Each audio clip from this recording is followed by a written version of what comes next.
And stakeholders in the education system in Ondo State have advised the federal government to increase budgetary allocation to the sector.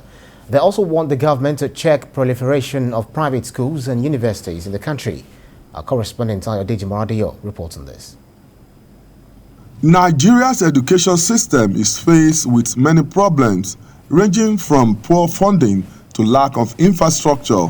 The budget allocation to the sector has been low for many decades, and it is far below the UNESCO standards. For instance, the federal government allocated 742.5 billion naira to education in the 2021 budget, out of the total estimate of 13.08 trillion naira. National sector to be Titilayo Ashaolu is an educationist based in Akure, the Ondo State capital.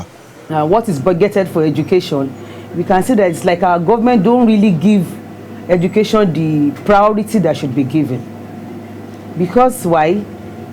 Every child that is born into this nation has a role to play in the development of the nation, both now and at the future level. Now, you said something that how do we influence the development of education? What we call old students. Another educationist, Williams Gaudu, fought poor funding of education at all levels, most especially lack of infrastructure in public schools. Government need to do more. Governments at all levels, they need to do more to be able to aid public education.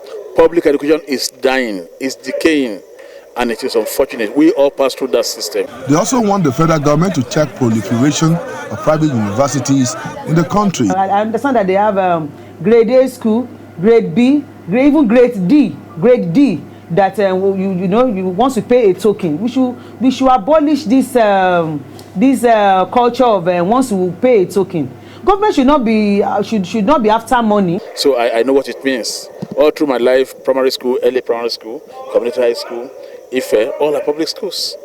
So I mean, we can no longer fold our arms and say government has failed. If our resources are properly distributed, we shouldn't be having the problem we're having today. But even despite the problem we're having, the government is very prudent.